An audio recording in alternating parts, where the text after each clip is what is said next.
बिस्मिल्लाहिर्रहमानिर्रहीम। Class 12th का physical education offline class है। इससे पहले हमने पढ़ा था कल role of an individual to improve the environment and prevent the sports injury. There are two factors that have very much importance. Number first is the intrinsic factor and number two is the extrinsic factor. Intrinsic factors वो factors होते हैं that are included and these factors included like age, gender, body size, history of the player, या fitness, muscular strength उसकी, anxiety, depression, psychological problem. But extrinsic factors are those factors which are responsible the extra problem. The external factors which help us to have a very good physical activity, to have a very good games and sports activity, and to minimize the chance of injury. Extensive factors में क्या क्या आता है, जैसे कि supports facilities आती है, equipments आते हैं, प्रोटेक्टिव इक्विपमेंट्स आते हैं, क्लाइमेट कंडीशंस आती है, स्किल्स आती है, ऑपरेटिंग एंड कोचिंग्स आते हैं, को external factor that makes much more possible and the best efforts of the supports players. आज हम करते हैं यही बात extensive factors that help us to improve the supports performance of an individual. Guys, कौन से extensive factors है that makes much more supports important? पहले हम बात करेंगे नंबर फर्स्ट है supports facilities. Supports facilities को maintain करना और इनको देख रेख करना has a very good important factor to prevent and to improve the supports environment. इससे क्या एक तो मिनिमाइज चांसेस ऑफ इंजरीज और मिनिमाइज इंजरीज के जो चांस होते हैं वो कम होते हैं, but there is also an मतलब important factor, it also increases the performance as well as it also decreases the chances of injury.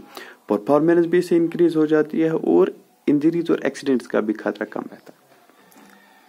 Number first, जो हमारी सपोर्ट फैसिलिटीज होंगे, हमें वी शुड मतलब हैव प्रॉपर टीम, एक proper team होनी चाहिए जो फ्रीक्वेंटली इंस्पेक्शंस करे सपोर्ट्स फैसिलिटीज की।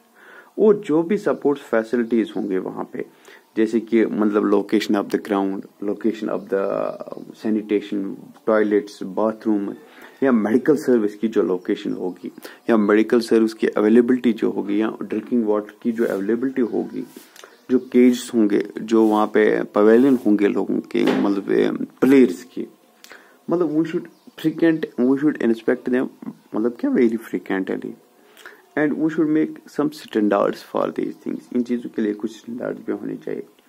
इन order to this the indoor facilities, हमें इंडोर और आउटडोर फैसिलिटीज का भी ख्याल रखना चाहिए। कैसे कि अगर हम इंडोर में देखेंगे, जैसे लाइटिंग का, there must be the proper lighting, visibility भी होनी चाहिए, या प्लेइंग सरफेस जो होना चाहिए उसका डायमेंशन या उसका अटेंशन या उसकी हाइट को, each and everything should be according to the standards of the government, of the state या ऑफ द सपोर्ट्स काउंसिल। हर कोई चीज उस स्टैंडर्ड से होनी चाहिए।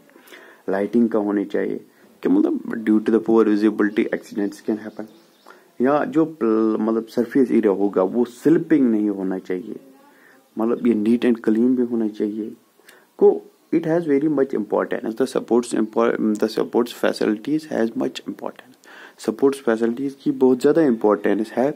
एक तो इससे गेम इम्प्रूव हो जाता है प्लेयरों का, दूसरा उससे जो हो जाता है वो है कि इससे क्या मतलब it reduces the chances of injuries, the chances of accident, injuries और जो एक्सीडेंट्स के चांसेस होते हैं वो कम हो जाते हैं।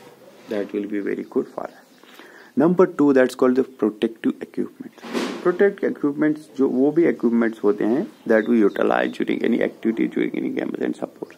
किसी भी गेम्स एंड सपोर्ट्स एक्टिविटी में या किसी और एक्टिविटी में जो हम इक्विपमेंट्स इस्तेमाल करते हैं, सामान जो हम इस्तेमाल करते हैं लगाने के लिए, वो अच्छे स्टैंडर्ड के होने चाहिए। If that are not of good standards that can make such kind of injuries. जैसे कि हम ग्लव्स लगाते हैं क्रिकेट में, या थाई पैड्स लगाते हैं, पैड्स लगाते हैं, तो अगर वो अच्छे स्टैंडर्ड्स के नहीं होंगे there can be so much injuries, वो ब्रेक भी हो सकती है, इंजरीज भी हो सकती है। हेलमेट हम लगाते हैं, if that are not of good qualities और स्टैंडर्ड के नहीं होंगे तो वो क्या ब्रेक हो सकते हैं, and there can be such kind of injuries and accidents. जो होता है कि प्रोटेक्टिव इक्विपमेंट्स अच्छे स्टैंडर्ड के होने चाहिए। नंबर 3, अगर हम फिटनेस देखेंगे, fitness is very much important. अगर फिटनेस नहीं होगी, weak and leaned body has much more chance of injuries, accidents, sprains, strain, या और भी प्रॉब्लम्स हो गए। तो so it's very important to have a very good physical fitness among the players। अगर फिजिकल फिटनेस अच्छी होगी तो इससे क्या हो जाए, there are very rare chances of injury, there are rare chances of accidents if the players have a good physical fitness. अगर physical fitness अच्छी होगी तो इससे क्या कम चांसेस रहते हैं इंजरीज और accidents. Number 4 that's called climate condition. अगर हम क्लाइमेट कंडीशंस की बात करेंगे, क्लाइमेट है मतलब एक तो पोल्यूटेड क्लाइमेट होता है जैसे एयर वाटर, ये पोल्यूटेड अगर हो या यानी अनवांटेड साउंड्स जिसको नॉइस पोल्यूशन भी कहते हैं, या हीट हो ज्यादा एक्सेस हीट हो, या मतलब कोल्ड ज्यादा हो, these are under the category of climate condition. ये सब क्लाइमेट कंडीशन की कैटेगरी में आता है। But particularly these problems has make much more effect on the sports activity as well as it causes so many injuries, accidents and health disorders। Number first, अगर heat ज्यादा हो तो हम ज्यादा से ज्यादा फ्लूइड लेने चाहिए, इंटरवल्स में काम करना चाहिए और रेस्ट भी देना चाहिए। या अगर ज्यादा से ज्यादा बॉडी टेम्परेचर ज्यादा से ज्यादा हो जाए, अगर ह्यूमिडिटी ज्यादा हो, टेम्परेचर ज्यादा हो, तो इससे क्या होना चाहिए, मतलब we should make our practice in the morning sessions या इवनिंग सेशंस में, या एक्टिविटी भी हम इवनिंग और मॉर्निंग, या और लाइट क्लॉथ्स भी होने चाहिए, लाइट यूनिफॉर्म्स होनी चाहिए टेम्परेचर के हिसाब से।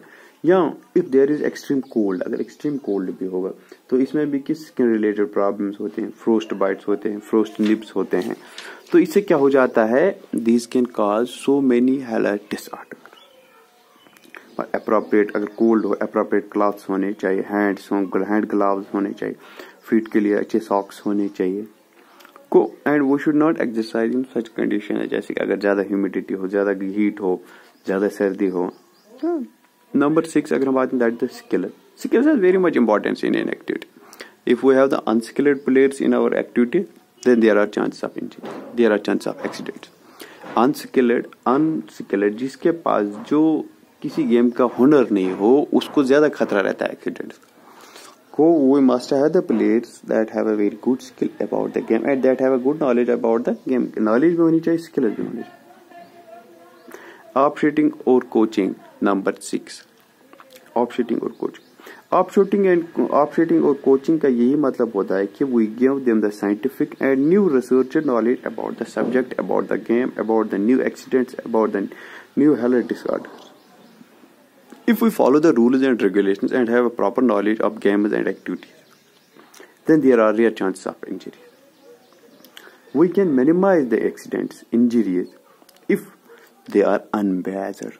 The offshooting and coaching, if the research, offshooting and coaching techniques and skills are unbiased.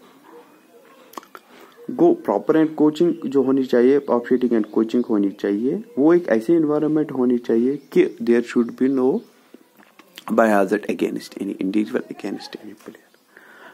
Role of individual is very important to improve such kind of extrinsic factors of individual।